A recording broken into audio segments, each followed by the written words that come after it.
Cultivated meat? Solved. The missing ingredient in ethical, cost-effective cultivated meat production. Are you sick of hearing about how cultivated meat will soon be feeding the world while saving the planet? I am. Cultivated meat, also known as cell-cultured meat, is a phenomenal technology, but right now it's incredibly expensive to make in terms of both money and energy. What type of investor would choose to spend hundreds of millions of dollars to build and operate a high-tech facility in a developing country where food is typically sold for low prices? I don't know. That's a capital investment or an infrastructure problem, one for another day. Today I want to share exciting news about a solution to an input problem, which is a contributor to the cost of production for cultivated meat. The problem is that many cultivated meat developers rely on fetal bovine serum, FBS. As the animal cells grow, they are suspended in FBS, a liquid, which supplies them with the nutrients and growth-promoting substances they need to thrive and replicate. FBS alternatives are being trialled but have not replaced FBS at scale so far.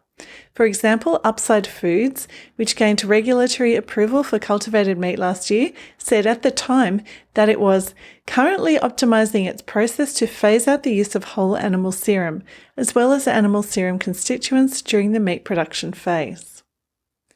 FBS is collected from the fetuses of slaughtered pregnant cows, so it's hardly an ethically sourced material.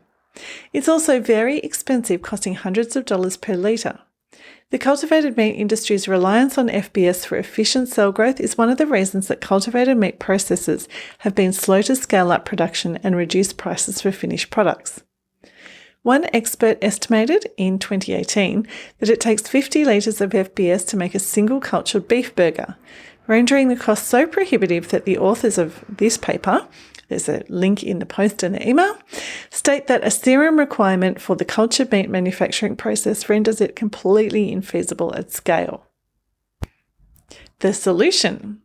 The man behind a solution to the FBS problem, Dr. Ali Kadem Hosseini, comes from a human medicine background with professorships at Harvard Medical School and Harvard University. He brought a fresh perspective to the problem.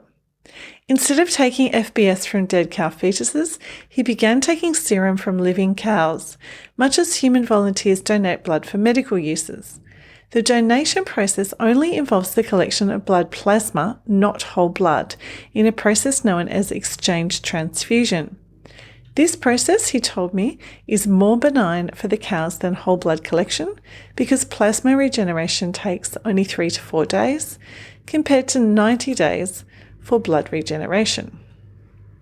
Dr. Kadem Hosseini told Food Navigator that his company, O-Meat, can collect 10 litres of plasma from a single cow per week, and said these 10 litres of plasma are as potent as FBS. So instead of having to slaughter many fetuses and their mothers to be able to get the equivalent amount of FBS, we can get that much from a cow in a week without having to slaughter it. O-Meat has begun steps to supply the plasma-derived growth medium, which they call Plenty, to other cultivated meat producers. If it proves to be a suitable alternative to FBS, this could be a major breakthrough in bringing down the cost of cultivated meat. Questions and answers. Fetuses and placentas. I asked Dr. Kadem Hosseini whether the plasma used to make Plenty had to be collected from pregnant cows or even their placentas in order for it to contain sufficient growth promoters and nutrients. He said it did not. Food safety issues. The food safety impact of switching from FBS to Plenty for culturing meat seems negligible because food safety hazards from live cow plasma are likely to be similar to those in FBS. In short, fetal bovine serum, FBS, is used to make some cultivated meat products. FBS is effective for growing meat cells but it's expensive and must be collected from slaughtered cow fetuses.